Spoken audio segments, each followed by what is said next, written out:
Today we're here to talk about a movie that, well, it really creeped me out, I'm gonna be honest, bro. That's the best way that I can describe it. Like, dang, son, I don't even want to look in the mirror sometimes now. It's definitely one of them eerie Johns. I'm gonna keep it all the way at bay. But first and foremost, welcome back to the channel, everyone. You ever seen a movie and you're like, why the hell would you open that door? Well, this is one of the why would you open that door ass movies of all time. Jordan Peele's Us. Yep, the man that made Get Out decided that he wasn't traumatizing us enough and said, well, let's make everybody scared of their own reflection too. Like, bro, really? Like, bro really said, you know what's scarier than a strange man in your house? You in your house with scissors. Anyways, if you're rocking with the channel, smash the like button, appreciate it, and subscribe and turn the bell on, cause about to go deep underground for this one. Literally. We open up and they hit us with the lore straight away. Apparently there's thousands of miles of tunnels running around America. Old subway lines, mine shafts, service tunnels, stuff nobody uses anymore. And they specifically say a lot of it has no known purpose. Bro, well, that's the first red flag of the movie right there. When the narrator tells you something has no known purpose, that means something's living down there. Cause ain't no tunnel just chilling empty for no reason. Somebody's cooking meth or cooking people. I like to think that the Teenage Mutant Ninja Turtles are down there, but you know, to each their own. Anyways, we get hit with this old 80s commercial for Hands Across America. If you don't know what that is, it's real. 1986, they had 6 million people hold hands in a line from one side of America to the other to raise money to fight hunger. And look, I respect the ambition, but also, bro, that's a whole lot of standing around for a photo op. Y'all couldn't just Venmo somebody? They out here linking arms from the Statue of Liberty to the Golden State Bridge like it's the world's longest Congo line. This is gonna be important though later. Well, keep that Hands Across America shirt in your back pocket, cause Jordan Peele's finna use it. Like dope fiends use needles, or Blueface uses women. All right, 1986, Santa Cruz Boardwalk. We meet little Adelaide, 9 years old, pigtails, holding a candied apple, watching her daddy Russell try to win her a prize at the bottle toss, and bro is not having a good night. He clearly just had an argument with his wife Rain, cause the vibes between them is let's just say not going too well. Anyways, he tosses the ball and knocks down the bottles, and the booth attendant's hyping him up like he just won the fucking Super Bowl. But Russell drives a Thanksgiving turkey from my great grandmother house, who was also an 80-year-old white woman. Just had to be specific about that because duh, the turkey's dry. He's just like, thanks, I guess. I missed my chance to go pro. Like, okay, Eeyore, calm down. Anyways, it's a fucking game at a boardwalk, not the NBA draft. Now they're walking the strip and Russell buys Adelaide a Michael Jackson Thriller shirt, and Rain immediately on him like, you better not give her nightmares. Like, first off, bitch, I'm just trying to buy my daughter a shirt. This is just one of those relatable married couples bickering throughout the movie, but we don't gotta put up with them for too long, don't worry. Anyway, we've seen this 1,000 times. Dad buys random stuff, mom plays defense, and kids just trying to enjoy her birthday in the middle of it. Anyways, Russell keeps going for beers, and Rain keeps side-eyeing him, and little Adelaide's just watching her parents slowly dissolve into a Maury episode in real time. They roll up to a whack-a-mole, and Russell locks in. This was my game. While Rain goes to the bathroom, and she's like, hey, watch our daughter. Bro is not watching. He's watching that mole. This is one of the most 1986 dad movies ever. Watch the kid, translated into let her wander off into the greatest supernatural threat this country has ever seen. Adelaide sees that her pop's distracted, and she starts wandering towards the water. She passed by a homeless guy holding up a cardboard sign with a Bible verse on it, Jeremiah 11:11. She just stares at them numbers. Foreshadowing. Everything in this movie is foreshadowing something. It's like Jordan Peele hid an Easter egg under every single rock on the beach. So she walks down to the beach past some other kids messing around a campfire, and she ends up staring out at the ocean by herself while lightning cracks in the distance. And right there on the boardwalk, underneath everything in this funhouse attraction called Shaman's Vision Quest, it's got this big painted shaman on the front pointing his finger right at her like, yeah, you, come on in. The sign says get lost and find yourself. And bro, when the horror movie funhouse literally tells you to get lost, maybe don't take that as a personal invitation. So she drops her candied apple in the sand, rip to that apple, we hardly knew you, and wanders inside right as the rain starts dropping. She's walking through this fake forest hallway, and this plastic owl pops out and scares the mess out of her. Typical funhouse stuff. And then she gets to the Hall of Mirrors and the power cuts out. Pitch black except for the exit sign glowing red over and over in a million reflections. She starts whistling Itsy Bitsy Spider to calm herself down. Then she hears something else whistling the same tune back at her from somewhere in the maze. If you're in a dark hallway by yourself and start hearing your own song echoed back at you by something that isn't you, that's when you evacuate the premises. That's not a stay and investigate moment. That's a sprint to the parking lot moment. Something her size scurries across the hallway real quick. She backs up slow and turns around to face what she thinks is a mirror behind her, and the reflection doesn't turn with her. It's back of another little girl's head. Same height, same size, standing there like a statue. And that's the cliffhanger before we cut the black. Bro really left us on that? But now we jump to the opening credits with a room full of caged rabbits, because apparently rabbits are the unofficial mascot of trauma in this movie. And then we hard cut to present day. Adult Adelaide, Gabe, and their two kids, Zora and Jason, driving out to their family's old basement Bayside summer house. And Gabe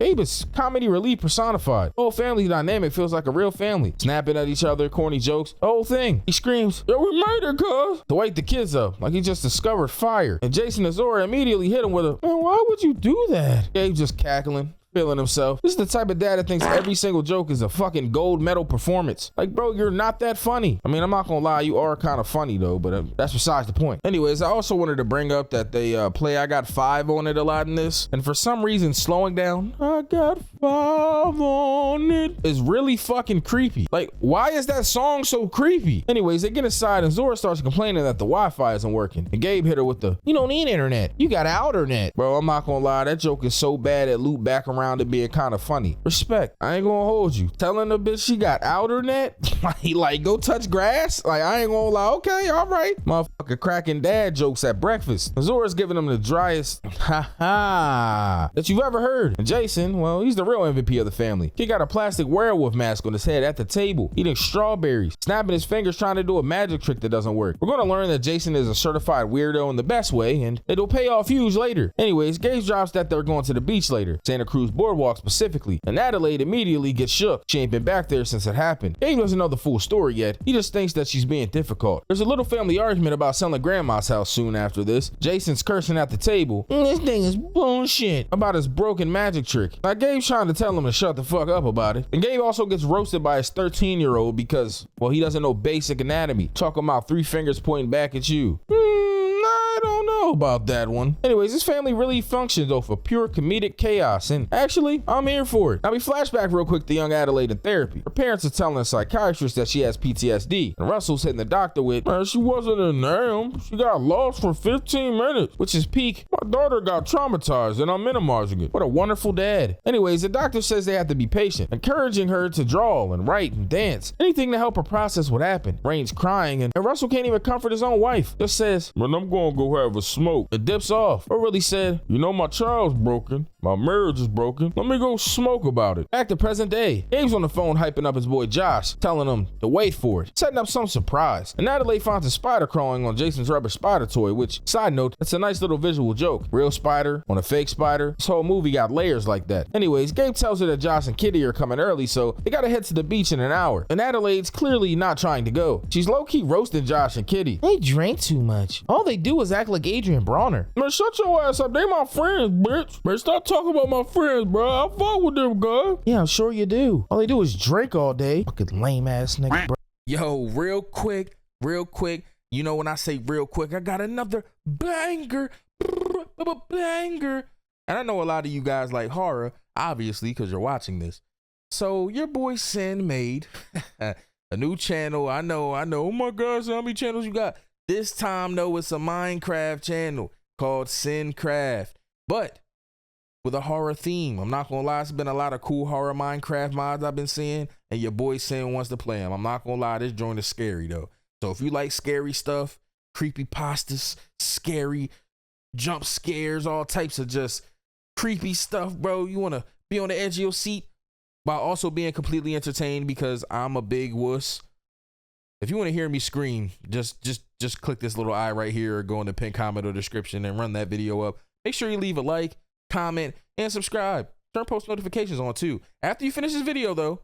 All right, love you guys. Bye. Bro. Man, you lame. You fine as hell though, I ain't gonna lie. Now, eventually Gabe sees that something else is deeper going on with her, but she just says that they'll leave before dark. Gabe's feeling himself. He goes to take out the trash, which is really him going to unveil his surprise. Adelaide wanders the house looking for Jason and ends up in the basement. Finds an old box and sees pictures of her doing ballet as a kid, plus a stuffed bunny. More rabbit imagery. This movie really said, you know, bunnies are gonna haunt you emotionally too. I fucked with Bugs Bunny as a kid. I don't know so much now. She has a flashback moment where she sees her younger self dancing perfect POAs and this makeshift mini dance studio down there. Meanwhile, upstairs, Jason hiding in a closet trying to scare Zora, but Zora nonchalantly kicks the doorstop away with her heel and locks him in without even trying. Nigga in there screaming like a bitch. Please help me, nigga. I'm in the closet like R. Kelly, cuz. Well, you should have thought about that, dumbass. Anyways, Adelaide comes in running and finds him. And Zora's just standing there unbothered like, well, nigga shouldn't have been playing with me. Zora built different, I ain't gonna lie. She do not give a fuck. Then we finally get the Gabe surprise reveal. deal. He bought a whole entire boat. Bro named it Crawdaddy. All right. This thing old as shit. It sputters and stalls out almost immediately. Smoke coming out the engine and everybody standing there staring. Sir, this is a Wendy's. Anyways, Gabe's defending his boat with his whole chest. I just got a cassette player. I got it cheap. It veers a little left, but that's normal. My brother, that's not a selling point. That's a recall notice. Jason says that Josh's boat is probably better, and Gabe deflates like a birthday balloon that's been in the house for 3 days. This whole boat moment's hella funny, but before the movie remembers it's supposed to be terrifying and not comedic. Anyways, they drive to the beach. Once again, I Got 5 on it playing. And Gabe's move is instantly flipped from sulking to full concert mode, singing along while his own kids ask him what the song's even about. Zora just hits him with the, it's about drugs. Dry as the Sahara. The whole car's vibing though. Adelaide's teaching Jason to snap and rhythm. And this scene is honestly just wholesome, right before everything goes to absolute hell. On the way there, they pass a crossing guard letting some sailors cross, and Adelaide zones out remembering the night that her parents fought after she got lost as a kid. There's a quick flashback of her in the back seat while Rain and Russell are arguing in the rain. They get stuck behind an ambulance. A bunch of cops on the scene, EMTs loading up an unconscious bleeding homeless man. First body count of the movie, and nobody even seen is connected yet. Adelaide's telling the kids to not look. Don't look, don't look. It's like mother's instincts kicking in, way before her brain even understands why. Anyways, they get to the beach eventually, and Adelaide can't help but glance back at the old Vision Quest Funhouse where it used to be at. Now it's called Merlin's Forest. Different theme, old white wizard instead of the native shaman, but same creepy pointing finger, same find yourself sign. Bro, they just slapped the new paint job on trauma and called it progress. That's some real gentrification of fear type shit right there. Niggas out here gentrifying fears? Now they link up with the Tylers, Josh and Kitty. This rich white couple. Motherfuckers is day drinking before noon. What a lifestyle choice. They might really be like Adrian Bronner. All right, my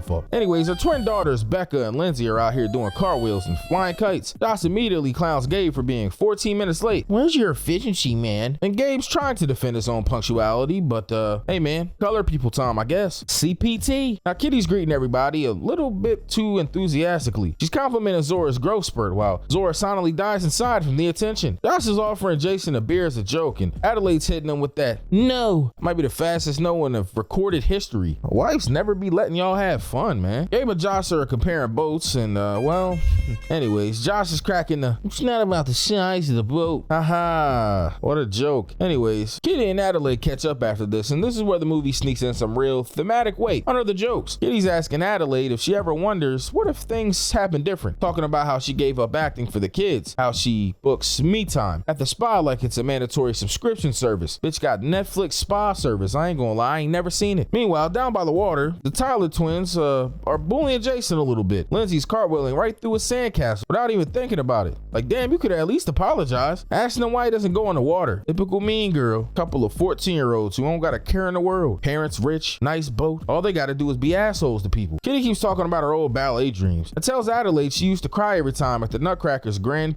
pas deux. I think I pronounced that wrong, but whatever. I digress. And Adelaide reminisces about the time that she turned that same dance into a solo at a competition and won first place. Best moment of her life. Besides having her kids, obviously. Kitty, meanwhile, straight up admits her own kids don't crack her top 10 favorite memories, which, bro, Kitty out here saying the quiet part loud. Anyways, Kitty doesn't seem like a great mom. Just saying. After that, this red frisbee lands perfectly on the polka dot pattern on their beach towel, matching up so precise it's unsettling. And Adelaide sees these coincidences have been happening a lot lately. She looks up and the kids are fine. Twins still cartwheeling, but no Jason. Because while all this small talk is happening, Jason wandered off to find a porta potty. And on his way back, he spots a random man standing in the middle of the beach with his arms stretched out like he's doing a yoga pose. Just standing there while everybody walks around him, not even acknowledging that he's there. Jason, because he's the weirdest and bravest kid in the whole family, decides to go investigating instead of running the other way like a normal person. He got close enough to see that the man has dried up blood all over his hands and that's when Adelaide starts screaming his name from way off. So Jason bolts back and Adelaide grabs him and shakes him a little too hard in her panic, and everybody on the beach is just staring at this whole scene like it's some sort of fucking TV show. Maury! Gabe tries to smooth it over with Josh and Kitty, planning to link up tomorrow instead, and they head home shaken. There's a radio playing news about a string of stabbings that authorities think might be connected. Adeline just turns the radio off like she doesn't want to hear it. That girl already knows something is up. That night, Gabe's watching TV and Adeline's putting the kids to bed. And this is the scene where the movie starts slow walking us into the horror for real. Jason's alarm clock reading 11:11. Of course it is. The whole movie's obsessed obsessed with that number. And he tells his mom he thought that he was dead. She was looking for him earlier. Adelaide reassures him that she'll always keep him safe. He notices a drawing on his wall of two stick figures, one facing forward, one facing away, and asks who it is. But Jason just shrugs. Bro, that's your son. Quietly processing generational trauma through crayon art, and you don't even know it yet. Later, Adelaide finally tells Gabe the truth about what happened to her as a kid. She wandered off at some boardwalk and ended up in a hall of mirrors and met a girl who looked exactly like her. Not a reflection, a real person. That girl attacked her and tried to choke her out, and she barely escaped. She'd been feeling like that girl's still coming for her ever since, and all these little coincidences happening since they got to the house. She thinks this means she's getting closer. Gabe, bless his heart, trying to be supportive, but is also trying to lighten the mood, talking about, Mike could probably beat her up. And right on cue, the power cuts out. Timing so perfect, it's almost disrespectful. And Jason appears in her doorway and, there's a family in our driveway. Bro, what you mean there's a family out there? Exactly what I said, Dad. There's a family standing there. Man, this nigga tripping, bro. What they got, some Girl Scout cookies or something? Hey, what the fuck y'all what the fuck, huh? So they go to the window and they see 4 people standing at the edge of the property, silhouetted in the moonlight, standing in the exact same formation as the Wilson family. A boy, a hulking father, a still poised mother, and a thin daughter. Jason, ever the philosopher, calls it a boogeyman's family. And honestly, that's the best description anybody can give this whole situation. Adelaide immediately calls 911. Gabe's out here trying to be the neighborhood watch captain. Let me do that. Man, why y'all scared of a family? Bro, look at them. Look how they standing. That ain't a family about to ask to borrow some sugar. Man, he goes out there, Trey's trying to scare them off with his voice. He even grabs a baseball bat on attempt 3. And the second he even gets close enough, the bad family breaks formation all at once. Perfectly synchronized, like they rehearsed this shit. The daughter goes one way, the son drops to all fours and scurries off like a spider, and the dad comes dead at Gabe. He barely makes it back inside and slams the door right as the bad father slams into her from the other side. Zora's trying to escape out a window, but the bad daughter, Umbre, is already climbing the tree outside with lizard speed. So Adelaide pulls her back, and Jason spots the bad son's face pop up in the kitchen window wearing a burnt rubber mask. And then the whistling starts. The same Itsy Bitsy Spider tune from 1986. It's her, the bad mother, walking calm as anything past the windows towards the front door. And then the key goes in the lock. Not broken glass, not kicked door, a key. Gabe screaming, "No, wait, what the fuck? Why they got a key, cuz?" And Adelaide, realizing horror, it's the spare key that's hidden outside. The hide key. Gabe talking about, man, hide key? What kind of white folk shit? Yo, oh my God, bro. Who had the idea to put a hide key outside, bro? When I hear hide key, I'm thinking a brick of coke, cuz. And honestly, it's a valid question though, cuz that spare key under the rock is about to get this whole family killed. The bad father busts in and takes Gabe's bat away from him like he's a toddler and cracks him across the knee with it, dropping him instantly. The whole family gets pushed back into the living room while Umbre crashes through the skylight for dramatic effect, because apparently the front door wasn't cinematic enough. They all get sat down and the bad mother, who we know as Red, walks in slow and deliberate and takes a seat like she's about to host a TED Talk. And this is the part that everybody remembers. Red's monologue. Homegirl clears her throat and starts speaking in this raspy, barely used voice, telling a whole story about a girl and her shadow tethered together. Whatever happened to the girl happened to the shadow too, except worse. Girl eats warm food, shadow eats raw rabbits. Girl gets soft toys, shadow gets sharp toys that cut her hands. Girl falls in love. Shadow gets matched up with somebody she didn't even choose. Girl has kids the normal way. Shadow got to do it all herself. And her kids come out. One born laughing, one born loving, one born loving fire. And then Red drops the reveal. The Shadow realized she wasn't being punished by the girl. He was being tested by God. Bro, this monologue is basically the villain origin story of every underdog movie ever made. Except the underdog decided the solution was mass murder instead of, I don't know, maybe therapy. Gabe tried to bribe his way out, offering his wallet, the car, even the boat. Like, ain't nobody in here want that shitty ass boat, cuz. And Zora, mid-crisis, still finds time to be like, nobody wants that boat, Dad. See? You see? Exactly. That shit is trash. Comedy never dies in this family. Not even during a home invasion. That's Jordan Peele for you. Gabe finally asks, okay, let me just ask y'all niggas a serious question, okay? Like, no disrespect, no disrespect. What the fuck are you people, cuz? And Red hit him with the line that lives in my head rent-free. We're Americans. Chills, bro. I'm talking about straight chills. Is what I would say if that line hit hard, bro. Fuck out of here, Americans. Nobody care about America. So Red hands out handcuffs and tethers Adelaide to the coffee table as the bad father drags Gabe out back like he weighs fucking nothing and tells Zora to run. Zora bolts out the front door with the bad daughter, Umbre, chasing her down the street with that same eerie, calm energy. Jason gets handed off to the bad son, Pluto, who leads him upstairs to the closet like a trained dog. And this whole sequence is just, every member of the family running their own personal horror movie simultaneously. That's smart writing right there. Peele really said, let's terrify everybody at once. No wasted screen time at all. Anyways, out on the water, Gabe wakes up in a literal garbage bag in the back of his own boat with Abraham, his own doppelganger, steering it out in the open water to presumably dump him. And bro, of all the ways to to almost die, trash bagged on your own busted ass boat is maybe the most embarrassing. But Crawdaddy, unreliable as ever, stalls out again, giving Gabe just enough time to grab the bat and knock Abraham clean off the boat. Abraham is an unwilling water skier when the engine kicks back on. This is the first time all movie the boat's incompetence actually saves someone. Redemption arc for Crawdaddy right there. Fucking garbage ass boat. But Gabe eventually finishes the job with the propeller when Abraham climbs back on, slicing him up and sending him back in the water for good. Gabe, exhausted, just says, "See you later, bitch ass nigga. What the fuck is you talking about? Stop playing with me, cuz. Damn, I never thought I'd kill anybody, especially not myself. Wait a minute, did I just commit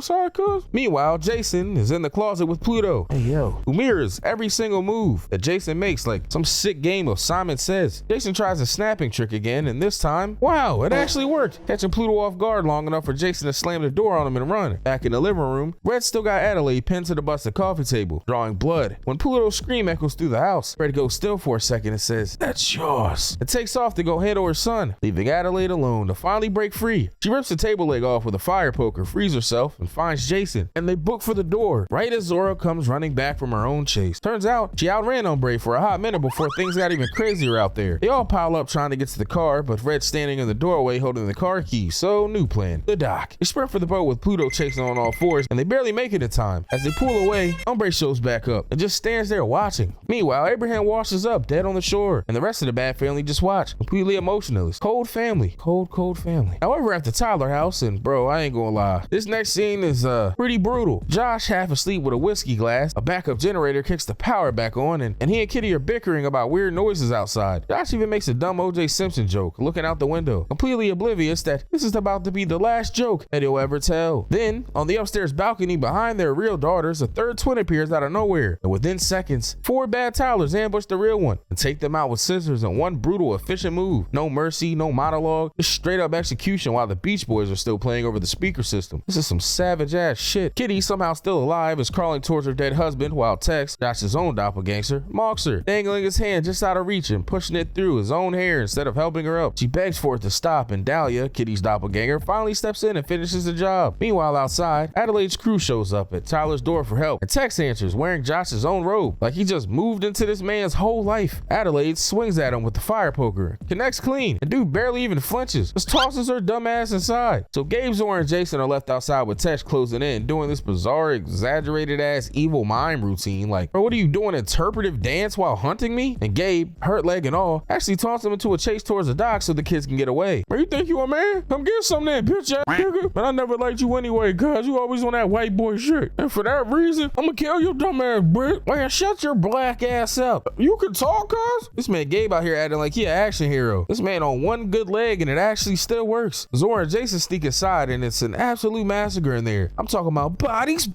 him, her. But they creep upstairs and Jason arms himself with a, is that a geode? This nigga picking up rocks and shit? Well, I guess it's the only weapon available, so, better that than his fist. That nigga pussy. Anyways, they get jumped by the bad twins, Nix and Lowe. Zora, who earlier couldn't even parallel park for some reason, turns into an absolute Terminator in this house. She disarms Nix and sends her flying over the railing through a coffee table. Oh my god. Then catches Lowe mid-pounce out a closet and finishes her off with a fire poker. Bro, Zora's kill count is climbing faster than a Call of Duty lobby. Bitches in there getting busy. They find Adelaide handcuffed in the master bedroom with Dahlia circling her. How come Adelaide is always getting fucking handcuffed? Like she likes that shit. Anyways, Dahlia is applying this makeup in this creepy like fugue state. Zora bursts in to save her mom, but Dahlia catches her weapon and overpowers her. And right when it looks bad, Jason comes through and stabs Dahlia in the back of the neck with the scissors he grabbed earlier. Kid earned his stripes tonight. Nigga think he toned a tiger, ain't it? Down at the dock, Gabe fires a flare gun at Tex and misses, but the flare lands in a boat and lights the whole area up enough for Gabe to get the upper hand and finish him off. Hey, yo. How you finish him off, Gabe? Alright, my fault. The family regroups back at the house. Zora's covered in blood and completely wrecked emotionally, but she's alive, and they hunker down trying to figure out the next steps while eating cereal next to actual corpses, like it's a fucking breakfast on a Monday. That's trauma processing for you, because sometimes you just gotta eat some Cheerios next to a body and keep it pushing. So they call 911 again and get put on hold. On hold? During a national crisis? Well, first off, I didn't even know that the 911 fucking line could put you on hold, bro. Gabe's pissed off off about it, obviously, but then they turn on the news and they find out that this isn't just happening to them, it's everywhere. Reports of attackers with scissors coming out of the sewer all over the country, and then the news cuts to footage from Chicago showing a bloody doppelganger joining a massive human chain stretching down the street, hands across America. Except it's an army of murderous shadow people instead of a charity telethon. Callback of the century right there, by the way. Now Adelaide immediately says that they need to move. Gabe wants to hunker down and set traps like it's Home Alone, and Adelaide shuts that down instantly. Tell me you did not just reference Home Alone, cause bro, Macaulay Culkin never had to deal with a coordinated apocalypse of identical murder twins. I'm just saying. But they argue, the kids get scared, and Zora asks if they at least get to keep the Tyler's car out of this whole ordeal. And even Gabe pauses for a second. Man, I ain't gonna lie, that is a silver lining. That car nice as a bitch. So they head back out, but they can't find the car key, and Adelaide, against every ounce of common sense, goes back inside the house of horrors to grab it off the kitchen counter. He gets jumped by Nix, who apparently isn't as dead as everybody thought, and swats at her with a fucking frying pan. Oh my god, was she making a grilled cheese? Then she finishes her off with the same scissors that Nix pulled on her. Jason runs in just in time to watch his mom secure the bag, key in hand, and they book it back to the car. Zora demands to drive, citing her kill count as qualification. I've got the highest kill count in the family. I'm driving. And the whole family starts arguing about who killed the most people. Niggas is stat pad in the murders. Gabe's tallying it up out loud, taking credit for killing himself and Josh in the same breath, which bro, that's a whole philosophical crisis you just glossed over casually. But anyways, Umbre shows up standing in the headlights. Zora floors it anyway, and Umbre ends up clinging to the hood. Then the sunroof, stabbing through the windshield while the family screams. Zora hits the windshield wipers at just the right moment to knock her arm away, and slams the brakes hard enough to launch Umbre straight into the woods. It really just used basic car mechanics as a weapon. MVP performance. Now Adelaide gets out to check it to find Umbre broken but still breathing, twisted up in the trees, and in a surprisingly tender moment, he just quietly shushes her until she passes. Even after everything, Adelaide's still got a soft spot buried somewhere in there. They drive through an empty, dead, quiet Santa Cruz and eventually run into their original car, set on fire, blocking the road, courtesy of Pluto, who then pops both their tires. Adelaide gets out with the fire poker to try and talk to him, genuinely telling him that nobody's gonna hurt him. And for a second, it actually looks like it's working. But then Pluto locks eyes with Jason in the back seat, and Jason, being the only person in the whole movie who sees what's really going on, realizes Pluto's just mirroring behavior and gets out the car to test it. He walks backward, Pluto copies him backwards, straight into the flames from the burning car. Pluto goes up like a firework. It basically weaponized monkey see, monkey do, and it worked perfectly. But that's when Red, who's been hiding this whole time, grabs Jason and takes off running, and Adelaide chases after her alone while Gabe and Zora get left behind, completely broken. Zora screams into the void, and Gabe tries to chase on his busted leg but can't keep up, and Adelaide just keeps running, not stopping for nothing. She ends up back at the boardwalk and passes actual dead bodies just laying out in the open, and sees in the distance this massive line of people stretching from water all the way into the city. The human chain still growing, still connecting. She walks straight into Merlin's forest and retraces her own steps from 1986 and finds a secret door behind the mirror room and ascends into the actual underground facility beneath the whole boardwalk, the underpass. Down here, it's basically an abandoned government experiment. Empty rabbit cages everywhere, an old cafeteria, rows of tables with sewing equipment and rabbit pelts like some sort of fucking sweatshop for shadow people. She finds Red in an old classroom cutting up paper into little chains of people shapes with scissors, and that's when Red finally explains the whole thing. The government tried to make copies of people to control them, like puppets from the underground. They only figured out how to copy the body, not the soul, so every person got a tethered version stuck down here, living a warped mirror version of their life with none of the good parts, and they all eventually lost their minds from it, except Red. Red was different. She got a real soul stuck in a tethered body by mistake, back when she and young Adelaide swapped places in the Hall of Mirrors. That's the twist. The girl we've been following this whole movie, calling Adelaide the wife, the mother, the one we've been rooting for this entire time. She's actually the original tethered. The real Adelaide got dragged underground as a kid and replaced. We've been following the doppelganger the whole dang movie and didn't even know it. They fight it out through the classroom, knocking over a desk, and the movie intercuts the fight with flashbacks of both girls dancing. The real Adelaide's elegant ballet recital cut against young Red's primal, unsettling underground dance for an audience of shadow people, showing us how these two lives ran parallel the entire time. One blessed, one cursed, just by the flip of a coin at age 9. The fight spills into the barracks and Adelaide finally gets the upper hand. Running Red through the fire poker, she sits with her for a second, and this is the moment that reveals everything without a single word. Red starts whistling Itsy Bitsy Spider while she's dying, and Adelaide's tears turning into this unsettling laugh finishes her off by strangling her with her own handcuff chain. That laugh. What is that weird ass laugh? Anyway, she finds Jason locked in a nearby locker shocker, traumatized, out of his mind, and immediately hugs him, crying happy tears. But Jason, looking at his own mother like she's the scariest thing he's ever seen because he heard everything. He knows. And Adelaide's face just breaks for a split second before she catches herself and goes right back into mommy mode, promising him everything's going to be like it was before and that he'll never have to leave her, over and over, almost like she's convincing herself more than him. They meet back up with Gabe and Zora in the stolen ambulance and they drive off, all of them silent, all of them traumatized in their own different ways. And then the movie hits us with this flashback we've been waiting the whole runtime for. Young Adelaide walking into the Vision Quest back in 1986, except now we see her from the other side of the mirror too. Young Red hiding just inside, watching young Adelaide approach with this creepy, hungry fascination. Young Red drags young Adelaide down into the underpass, handcuffs her to a bed, and just leaves her there. The poor real Adelaide waking up confused, calling out for her mom and dad, and getting greeted by Eartha and Wayland, the tethered versions of Russell and Rain,